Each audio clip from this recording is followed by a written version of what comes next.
and welcome to Nationwide. I am Olajide Bello. Remember, you can watch these news live on our website, nta.ng/live, and also on some of our other social media platforms displayed on your screen for update. Now let's start from the State House. Nigeria's Vice President Kashim Shettima says, in view of the expectations of Nigerians and the high hopes the world places on the country, the Tinubu administration will ensure the country records unprecedented growth and development. He gave the assurance when he hosted some members of the University of Ibadan Postgraduate Alumni Association, as well as members of the 1989/1990 set of the National Youth Service Corps, whom he served with in Calabar. The Vice President noted the administration's impact will be a huge legacy with the commitment of the government towards improving the livelihoods of Nigerians. In an audience with the University of Ibadan Postgraduate Alumni, Vice President Shettima said the transient nature of human life requires to make positive impact on the lives of others and the society. We are here because we are agriculturists. So we are here to encourage him on the aspect of all year-round food production. Because if the issue of food is solved in this country, we believe strongly that half of the problem of Nigeria is solved. So we are here to encourage him on the issue of all year-round food production and value addition to food, so that the rates at which our food, is wasted after harvesting can be reduced. The Vice President's set of core members in Calabar said they were at the presidential villa to felicitate with him as well as commend President Tinubu's leadership strides. This administration is an administration with a foresight, particularly on the economic angle. They have a very wonderful track record, particularly on the economic angle, and we believe Nigerians should be patient with this administration. At the end of the day, things will be better. The group particularly commended the Vice President for his commitment and dedication in some of the tasks executed by his office so far, noting that they were not surprised considering his antecedents. And away from the State House, the need for value reorientation for sustainable growth is the reason the Minister of Information and National Orientation continually solicits increased partnership with change agents. This time, Idris Mohammed, represented at the Association of Advertising Agencies of Nigeria Annual General Meeting, is asking all Nigerians to key into the present administration's renewed hope agenda that requires growth. Benny Adams reports. These images and sounds that often evade your spaces with the intent of selling products and ideas also go a long way in shaping perceptions. For the Minister of Information and National Orientation, Mohammed Idris, he is of the view that the messages we craft should reflect values and our culture in addition to ideas that promote sustainable economic development. We therefore need the support of all veritable change agents in the formal, informal, and the private sector to move our great nation in the direction of sustainable growth in all frontiers of our economy. In this direction, we are soliciting for the cooperation of the AAAN in keying into the renewed hope agenda of this administration and support government commitment to the value orientation of citizens. We are forthright in our determination to set this nation on a path of growth. Amid challenges of macroeconomic headwinds and technological disruption, which have impacted on clients and by extension the practitioners, the need to evolve more creative ways to meet the challenges are issues on the table. The advertising industry will partner effectively with other key players, other key sectors of the creative economy to create exponential growth that will benefit all players in the sector, whilst positioning our creative economy as a key contributor to Nigeria's GDP. Even in the midst of these turbulent times, I firmly believe that the future of our industry holds great promise. By standing united as members of the same family, we can navigate these challenges and emerge stronger. Attaining the golden age, the advertising practitioners say, is a journey that will witness impactful reforms for national development. In Abuja, Benny Adams, NTA News. Now to security matters. Troops have rescued 6 of the kidnapped students of the Federal University Gusau in Zamfara State. The rescued students were kidnapped when terrorists stormed 3 of campuses of the university and took away unspecified number of students. Now standing by is NTA's correspondent Jamilu Ibrahim in Gusau to tell us more. Jamilu, can you keep us up to speed with happenings at the moment? Thank you, Olajide. We are reaching you live from Sabongida community, which hosts the Federal University Gusau, Zamfara State. I'm standing here beside one of the 3 female students' hostels, which was attacked by the terrorists in the early hours of today and kidnapped unspecified number of students. In addition to the students, the terrorists also kidnapped chief protocol officer of the university and some other members of the university house community. It is, however, heartwarming to note that the combined team of the security forces that pursued the terrorists have succeeded in rescuing 6 of the kidnapped students. And the students are currently receiving medical attention at a hospital, preparatory to reuniting them with their families. Jamilu, has there been intensified security presence in, most of these off-campuses hostels in Gusau? These hostels, the 3 female hostels, are very close to the university campus. In fact, they are just a stone's throw away from the university, a few meters away from the university campus. And it is important to note that the university doesn't have female hostel. It has only one hostel that accommodates male students. So all the female students of the university reside off campus. And most of the hostels, they reside in rented ones. And they are located very close to the university. And they are manned largely by local security operatives. All right, many thanks, correspondent there, Jamilu Ibrahim, keeping up to speed with happenings from Gusau. Many thanks for your input. And away from that, the Defense Health Maintenance Scheme is advocating inclusion of military retirees into the Military Health Insurance Scheme. This was during a seminar which, amongst other things, interface with military veterans with the view to further improve their welfare and ensure their inclusion in the Military Health Insurance Scheme.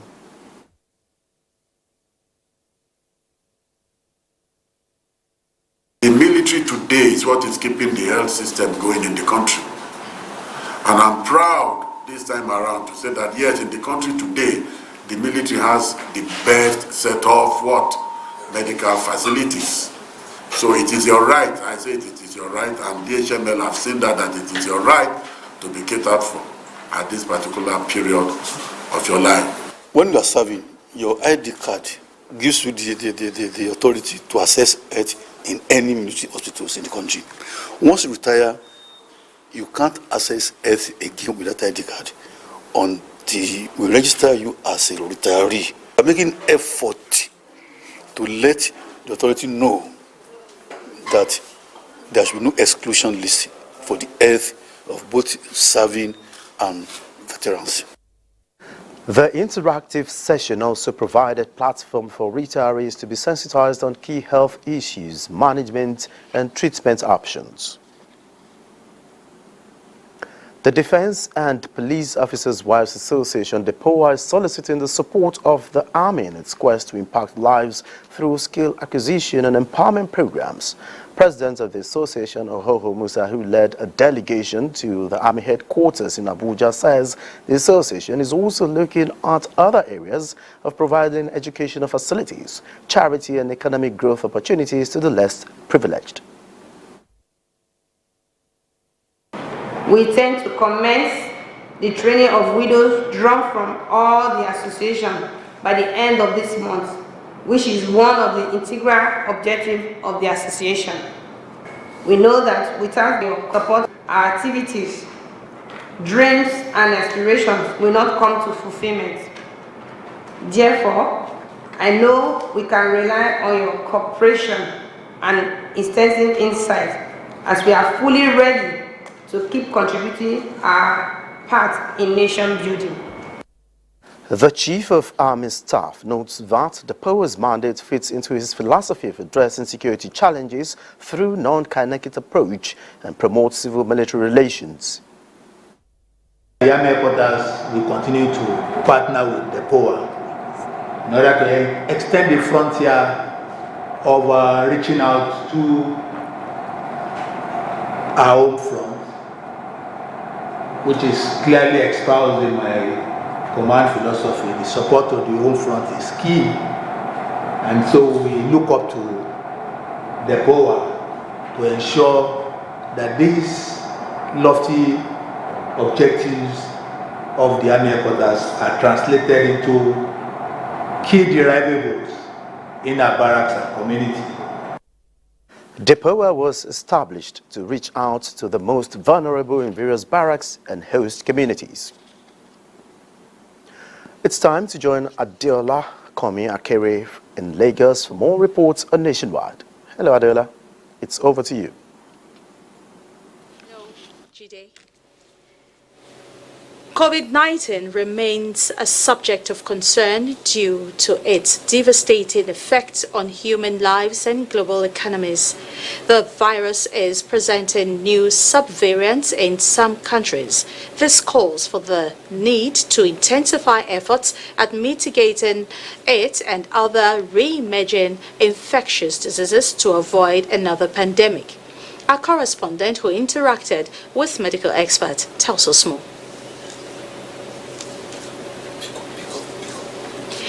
Meanwhile, the cry for justice for the late Afrobeat singer Ilerioluwa Oladimeji, with the stage name Mohbad, was heightened Thursday when thousands of fans converged on Muri-Okunola Park in Lagos. Fans of the late Afrobeat singer Mohbad, who died on September 12, 2023 under mysterious circumstances, had a peaceful protest which began from the Lekki toll gate and ended at the Muri-Okunola Park. Cladded in white and black t-shirts with inscriptions, "Justice for Mohbad," the ceremony dovetailed into a candlelight procession. The gathering had in attendance fellow music stars like Davido, Falz the Bad Guy, and other artists. Justice for Mohbad!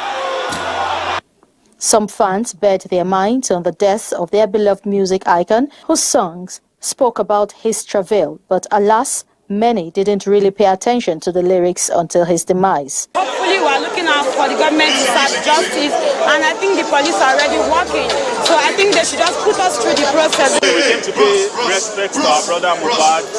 If you take back, one step back, please. Very good guy. One step we love his back. music, and it's just so painful that he has to die like this. Meanwhile, Chairman Senate Committee on Creative Economy, Senator Ishaku Abo, and Nollywood actors Tonto Dike and Iyabo Ojo paid condolence visits to the mother of the deceased. Senator Abo, while extending the National Assembly's wishes to the mother, said Mohbad was a known artist in the creative economy of the country, and they cannot pay deaf ears to the interest Nigerians and those in the diaspora are having in the case. But what I can assure you firmly is that the government of Nigeria will do everything with its own power to see that this matter is investigated thoroughly. And if anybody's hand is found in his death, the person will be brought to justice. As Nigerians await the autopsy result from the police investigative team, they are hopeful that justice will prevail. We shall now revisit the earlier report on subvariants of COVID. From Alpha, Beta, Delta to Omicron, just like many viruses, COVID-19 is still mutating into more variants and subvariants. World health leaders are worried about emergence of new strains like the EG5 and BA286 in some parts of the world. This development calls for keeping up with personal preventive protocols, but are Nigerians still observing the preventive measures? People have stopped washing their hands. All the signs, all the rules are just being unfollowed. Health officials in the country are not leaving anything to chance in preventing an outbreak. Check response of test results coming from private laboratories, public laboratories. If there are any positive cases, we go on to know what variant is there, because there are fewer positive cases coming up here and there. Experts believe laboratories, especially those established during the heat of the coronavirus pandemic, to carry out surveillance and scale up testing for communicable and non-communicable diseases should be active. We actually did a scientific survey of all the labs in this country, precisely to find out the state of the labs. And surprisingly, we discovered that there is a great deal of potential. We have a lot of private labs that have actually migrated from COVID to other infectious diseases like TB, hepatitis B, human papilloma virus, and other infectious diseases. Establishment of more molecular laboratories to boost local vaccine production, medical practitioners say, is key in fighting outbreaks. And those are stories from Lagos. Be reminded that you can follow this news broadcast live on our website at nta.ng/live and on.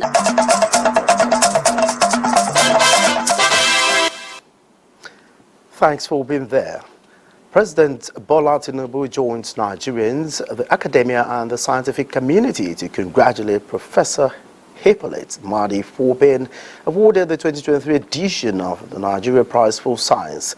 In a statement, Special Advisor to the President on Media and Publicity, Ajiri Ngalale, indicates that Professor Amadi, a distinguished professor of medical technology at Imo State University and a visiting professor of medical engineering and technology at Imperial College London, was honored for his groundbreaking respiratory technologies for newborns. Commending this innovative healthcare solution, President Tinubu expresses delight that the Nigerian scientist's innovation has already reduced neonatal care costs significantly and saved lives in verified hospitals that have adopted the use of the solar-powered neonatal ventilator.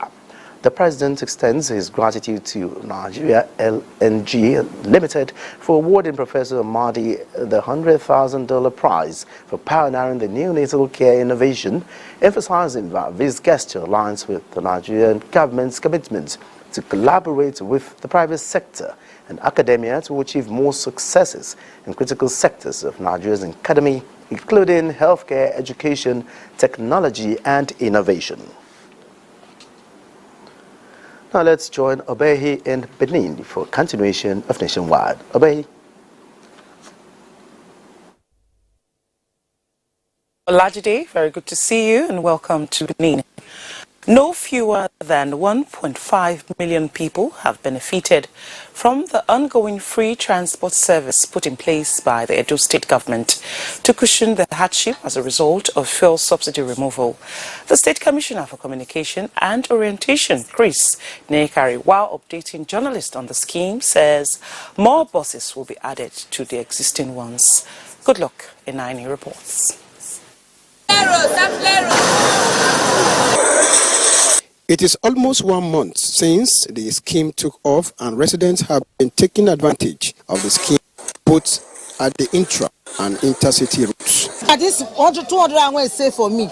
I reach with a back copy for us.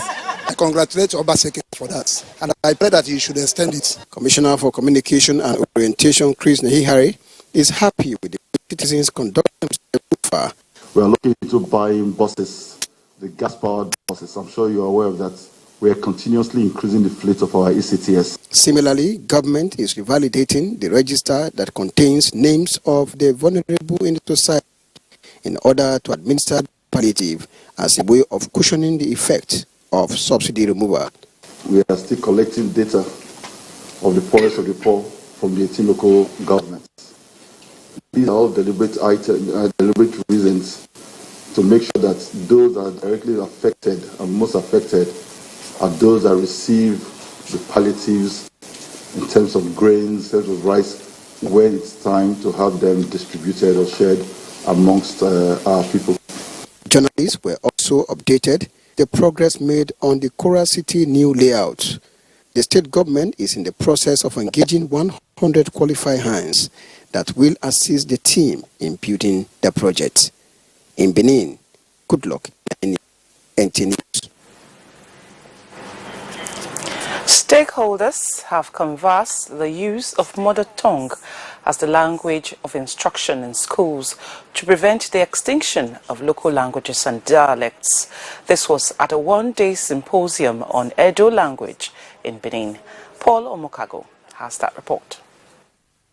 Stakeholders at the symposium, while making reference to UNESCO's warning, which states that local Nigerian languages stand the risk of going into extinction if proactive measures are not taken to reverse the trend, regretted that some Nigerian languages, including Edo language, may not survive the next 50 years if the trend of wrong pronunciation, teaching, and writing in Edo language is not checked. We came out after, series of researches and all.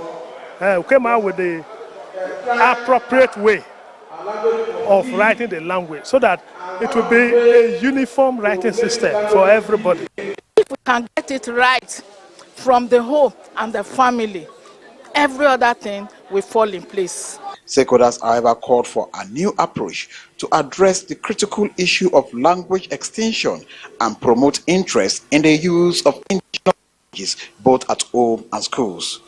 It will ensure promotion and preservation of the people's values. It will enlarge the sphere of influence with peoples of other tribes. We really need to awaken the process of now reintroducing and try as much as possible to change the status quo. The symposium is organized to harmonize and standardize Edo writing system and also to initiate policies that can mandate teachers in every childhood education to teach local languages. In Benin, Paul Omokago, NTA News. And that's the latest for now from Benin. Nationwide continues with Olajide in Abuja. Many thanks, Obehi. And moving on, Plateau State's Governorship Election Petition Tribunal has affirmed the election of Caleb Mutfwang as the duly elected governor of Plateau State. Caleb Gochin reports. Proceedings at the tribunal commenced sometimes in May 2023, shortly after the March 18th general elections, where two petitions were brought before it challenging the election of the governor, Caleb Mutfwang. After painstakingly going through the grounds for the petition, which include issue of qualification of the PDP governorship candidate to contest in the election, non-compliance with Electoral Act, not securing valid votes, and the responses that followed thereafter, the tribunal ruled in favor of the respondents. One of the grounds the tribunal found faulty with the petitioners is the issue of whether PDP in the state has a structure, which the tribunal confirms in the affirmative, following the submission of witnesses and documented evidences, which proved it did comply with ruling of the court, challenging them to do so. The petitioner has no locus to challenge the nomination of the governor who is in another party. I want to thank their lordships for having the heart to do according to the dictates of their conscience and according to law. Petitioners have, however, indicated their intention to challenge the verdict at the appeal court. We appeal to our citizens and supporters to be calm, to be peaceful, and to have hope. Meanwhile, the town is calm with supporters in celebration mood over the judgment. In Jos, Caleb Gochin, NTA News. For proper handling of cases and other judiciary activities, stakeholders have advocated effective handling of cases involving human rights violations in magistrate courts. Omenka Marachuku reports that this was the basis of capacity training for magistrates in Abuja. Seated here are magistrates from the Federal Capital Territory who are on a capacity building workshop to strategize on some of the challenges they face in discharging their duties effectively, as well as looking into listing of cases affecting the civic space, particularly those involving human rights violations. Magistrate court is a grassroots court. This with so many people, particularly the lower class, who do not know their rights or how to enforce their rights. So the magistrate courts play a very big role, really, in ensuring that justice is done to the citizens of this country. However, I think on the face of it, if you look at their workload, look at their schedules, look at their welfare, I would personally commend magistrates for work done. There are probably far more things to talk about than any maybe insinuations people have or negative perceptions people have about them. We looked at the actors who contribute to the shrinking civic space and who can help protect this civic space, and we discovered that the magistrates can play a very important role in protecting the civic space. The engagement is expected to strengthen the quality of decisions reached by the magistracy in the country. In Abuja, Omeka Marachku, NTA News. An APC pro-democracy group under the aegis of natives has defended recent appointments made by President Bola Tinubu, saying the president has been fair and just in implementing the era of renewed hope he promised Nigerians, and urged the public to support the president and his vice for Nigeria, now that is moving on a fast lane. Leaders of the pro-democracy group, Smart Edwards, who led members of the natives to National Secretariat of the APC, says the group is pleased with President Tinubu's distribution of appointments across the 36 states, which is in conformity with national ideals and aspirations. Native says the appointments of former governor of Rivers State, Nyesom Wike as FCT minister, and others who played opposition roles before, during, and after the election has strong indications that the Tinubu presidency is concerned about fronting national interest, fostering unity and national integration.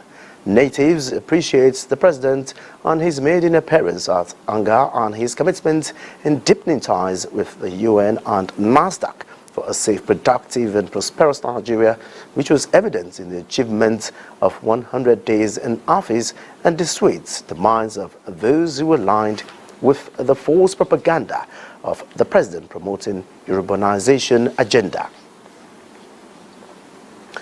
Minister of Special Duties and Intergovernmental Affairs, Zephaniah Jusalo, is advocating a more liberal process that will allow opportunities for more deserving Nigerians to be conferred with National Order of Merit Award. The minister made the appeal when he paid a visit to the Nigerian National Merit Award, an agency under his supervisory purview. Kenneth Nanim reports. The Nigerian National Order of Merit Award is conferred on distinguished Nigerians and intellectuals, both at home and in the diaspora, who have made outstanding contributions to the academic growth and development in Nigeria. Meanwhile, presentation by the Acting Secretary of the Nigerian National Merit Award, Macy Musa Murwa, indicates that only 79 persons have benefited so far, a number the minister believes is not good enough. We are not yet there yet. I think we should open more doors now. Even during when the organization was created by the Act, at that time we were not digital. Now that we're in digital world, so many people have done well too. The minister also made commitment towards enhancing budgetary allocation through the National Assembly and provision of permanent office space for agencies under his purview. At the time movement of Abuja, they were not in the law. There are new agencies which apply for the land. I'm going to facilitate this thing so I will make sure we have land on our own to build a complex for the agencies. Meanwhile, Permanent Secretary of the Ministry, Ibiene Patricia Roberts, recommended that going forward, Nigerians whose contributions keyed into realization of the 8-point agenda of the present administration should also be considered. Kenneth Nanim, NTA News.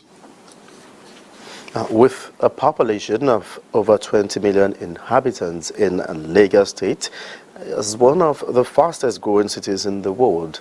But amidst this huge population comes the Herculean task of waste management in the mega city.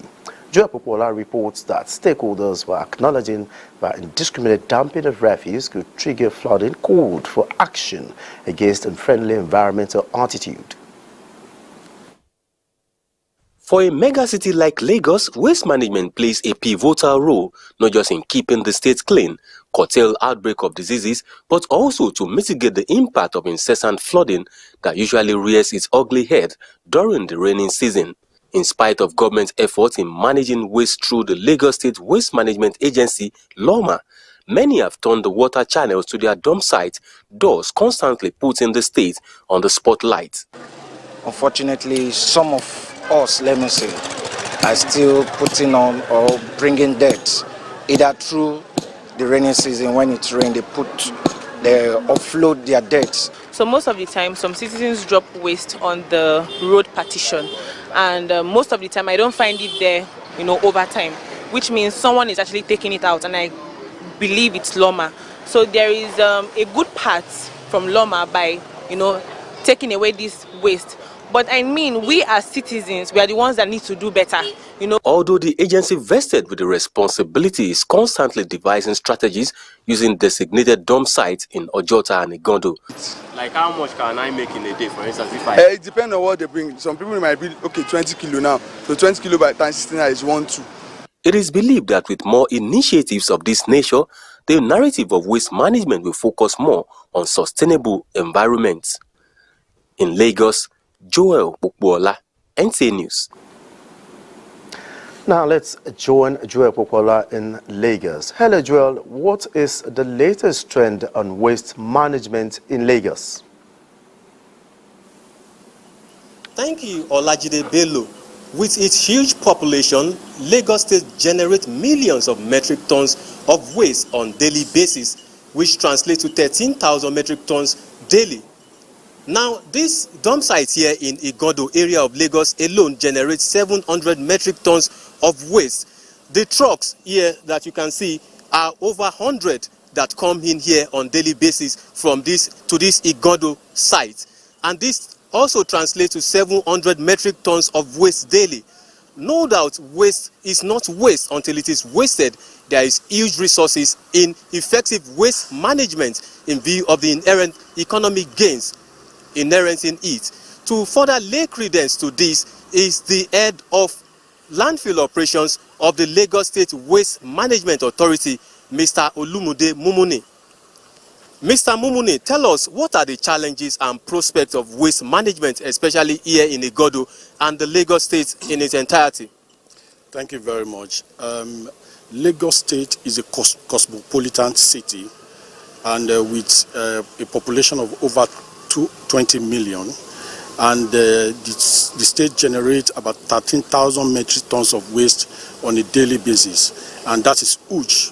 And the responsibility of managing the waste rests on the shoulder of Lagos Waste Management Authority. And as you can see, the site we have today is called Solu Street in Igodo, in Alimosho local government of Lagos State, and the site is 11 hectares in land capacity, and it receives 700 tons of waste with about 100 to 120 trucks that comes in on a daily basis to discharge waste. When this site was established over a decade ago, it was in an isolated location, and the area was actually suitable. And before development came around to meet the site. So the site was been in existence before development came around to envelope it. And at that time when the site was established, it was isolated, like I said earlier, and also considered suitable because of the fact that the land and the soil profile provide natural attenuation process, which serves as natural security to mitigate negative environmentals. And that is what we rely upon when this site was established over a decade ago. But as you can see today, the entire area and surroundings of the site has been completely built up, and that's cause for concerns, social and the public health concerns. And that Loma is fully aware of that, and we are also concerned about that, and that's why we are embarking on the process of decommissioning the site and making use of the site for alternative uses as against disposal site. Tell us about sorting. Do you do sorting? Do you do recycling, sorting of waste from e-waste to other categories of waste like plastic? Do you do it here?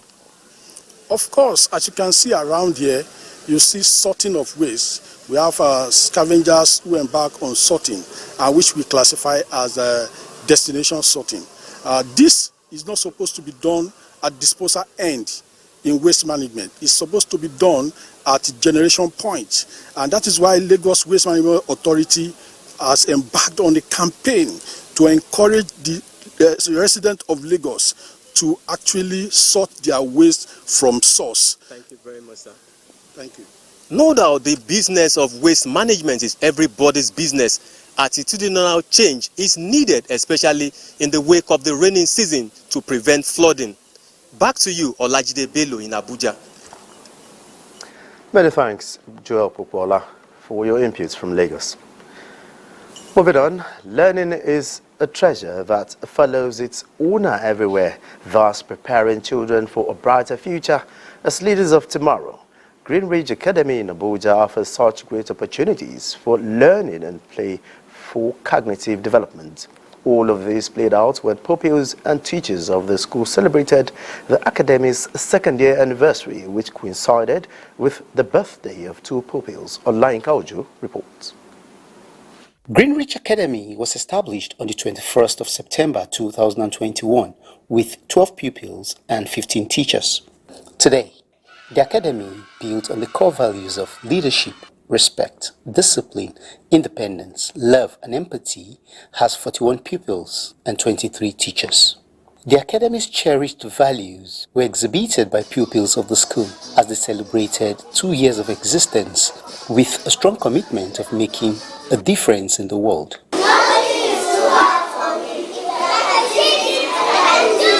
The excitement on the faces of the pupils and teachers alike shows that their bond of love for one another and for education, and above all, their fatherland, as they danced to different songs and games.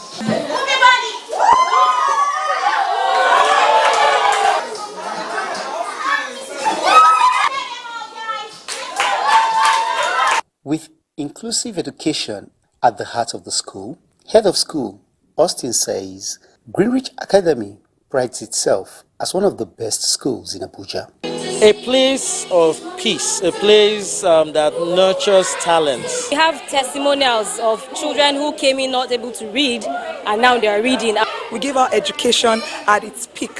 Unlike other schools, one interesting thing is that it also has a special education needs unit where children with special needs are catered for. So when it's time for their therapy or the intervention the child needs, we pull the child out from the classroom. When the child is through, we take the child back. So it doesn't affect the class activities. After so much fun, pupils say the school has inculcated in them the virtue that makes them believe they can achieve whatever they dream of.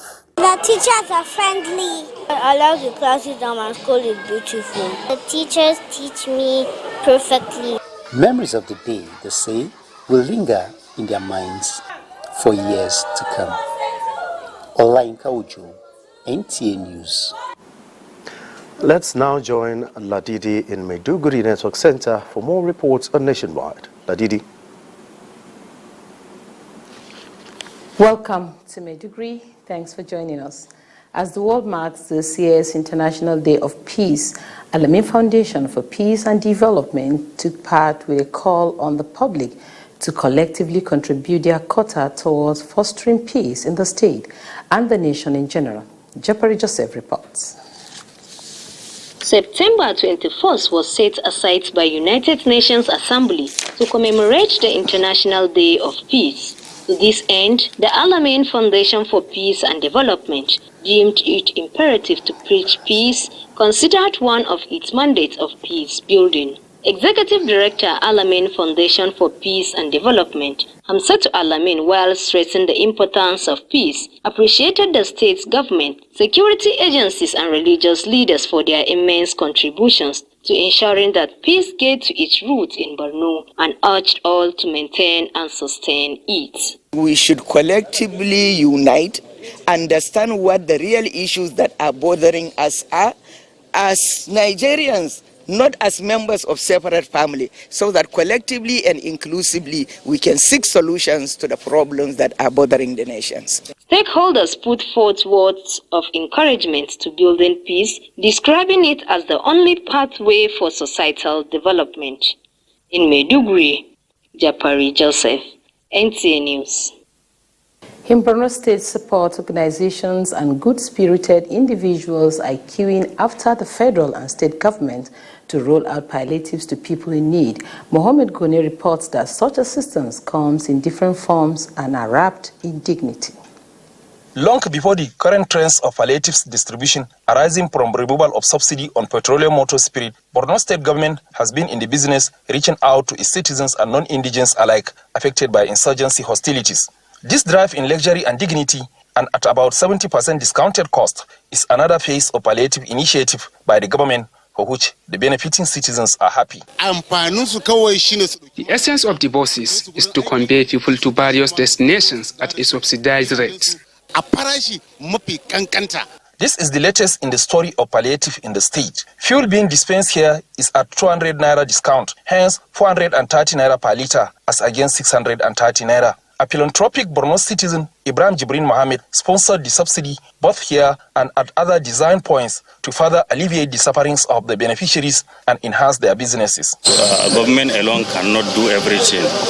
So help the people around you. So that is why this Good Samaritan decided to help people of Borno State. If individuals and well-to-do Nigerians can emulate this kind of gesture, the suffering of the masses will reduce. While the International Committee of the Red Cross counts thousands of free surgeries in its surgical unit, Save the Children, a non-governmental organization, opted to supply dignity kits in assistance to pregnant women, while the Chad Basin Development Authority offers agricultural-related palliatives to boost the productivity of the people. In Maiduguri, Mohammed Goni, NTA News. That does it from here. Nationwide continues with Olajide in Abuja. Olajide, back to you. Many thanks, Ladidi. Moving on, the Sultan of Sokoto, His Eminence Muhammad Saad Abubakar, has commended Governor Doyediri for his developmental strides in Bayelsa State. He gave the commendation during the inauguration of the 9.2 dual carriage Glory Driveway in Yenagua. Fred Nwefe reports. The Glory Drive dual carriage lane was born out of the desire to link towns in the state capital to the east-west road. With a width of 4 meters per lane and 12 culverts of 2.5 meters deep to sustain a large volume of water. The completion and inauguration of this 10.2 kilometer road linking from Igbogene roundabout to Tumbia road, it is hoped that development will thrive in this area. It has never happened before. This is a one of its kind, and we the Bayelsans, we are very happy for this road. It has also brought another face of beauty to Bayelsa State. The Sultan of Sokoto, who inaugurated the project, urged Bayelsans to support the Prosperity Administration. Please continue to support what the government is doing, because you will enjoy the benefits of such good leadership. And at the end of the whole thing, our people will be happier. Bayelsa State Governor Senator Doyediri assured the people that his administration will not play politics with the development of the state, even as he called for peace among them for development to thrive. We promise that we will continue to do even development in Bayelsa State, not leaving any senatorial district out. We are a government and we believe that our people need development more than ever before. Governor Diri, who had earlier received His Eminence Muhammad Saad Abubakar on arrival in Government House, left with him to visit members of the Bayelsa State Council of Traditional Rulers. Fred Wifie, NTA News. Now over now to Dibabari in Port Harcourt for contributions from that zone.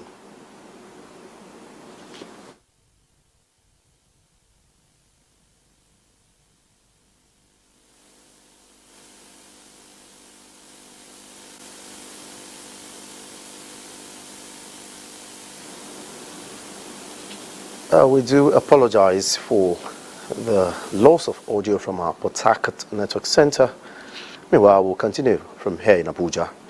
The NTA Zuru community station collapsed over 10 years ago after a heavy rainstorm. But thank God for the effort of the Zuru local government chairman Muhammad Balaisa, who is galvanizing efforts to put the station back on air. Correspondent Jafar Yusuf Ilo has the report.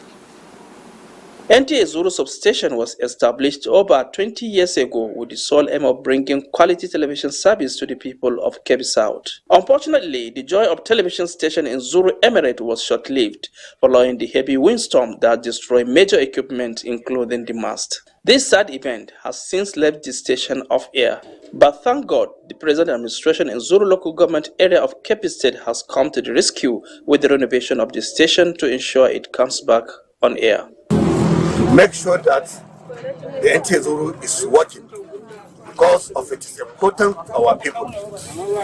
Work has commenced on the renovation of the station with erection of perimeter fence, renovation of offices, and also construction of access road to the station to provide conducive working environment. And I appreciate the Executive Governor of Kebbi State, Comrade Nasuru Kauram Gwandu. We are really appreciative of what he has been doing for NTA Zuru. The coming up of NTA Zuru will be a very great achievement for the Zuru community and environs. NTA Zuru covers the entire Zuru Emirate and surroundings. In Zuru, Kebbi State, Jafar Yusuf Ilo, NTA News. Now we're going back to Dibabari in Port Harcourt as the audio issues has been fixed. Dibabari. The Minister of Works, Dave Umahi, has frowned at the poor quality of work done at some sections of the East-West Road dualization project. The minister, who was on inspection tour of federal road projects in River State, said attention will now be more on supervision of projects in order to get value for money. Robinson Derataide has the details. Given its economic importance, the East-West Road formed an important aspect of the inspection list of the Minister of Works, Dave Umahi, in the Niger Delta region. The deplorable state of the 25-kilometer stretch between Kayama in Bayelsa State to Abuja in River State has over the years remained a nightmare to motorists.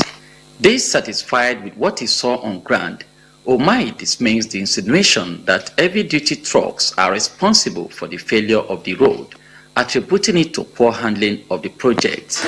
This prompted him to summon the contractor handling the project for a meeting next Monday in Abuja. We have paid over 71 billion and the road has completely gone down. And the project has been reviewed from 44 billion to 144 billion. And I'm asking why, how, and yet there's no value. Apart from beautiful bridges you have built, the road has completely gone down. The minister disclosed that with about 33 billion naira released, the dualization of the 15-kilometer LMLNS section of the East-West Road will soon be flagged off to give respite to road users, but opted for a redesign from asphalt to concrete construction. On the 41-kilometer Port Harcourt-Aba Road, the minister ordered the contractor to mobilize back to site as joint effort between federal, state and NDDC are on to achieve the project. Work at Port Harcourt section comprising 12 kilometers has 9 kilometers already completed, with 4 dual carriage lanes with vehicles already plying it. Progress and quality of work at the 38 kilometers Bodo-Boni Link Road received commendation from the minister, who noted that the topography of the Niger Delta region requires the construction to change from flexible to rigid pavement, which is durable and cheaper. I'm bothered about, the designed to contain the fill, the sharp sand. Anything that happens to the sharp sand, the road will fail. The progress of work is about 80% completion. From Bodoboni Road in River State, Robinson Delateide, NTA News. And that does it from Port Harcourt. Is back to a large day in Abuja. Good evening. Many thanks to Babari. And about 4,500 athletes and officials converge at Asaba Delta State for National Youth Games. For more on these and other stories, over now to Olumide Gutola and Sport Update.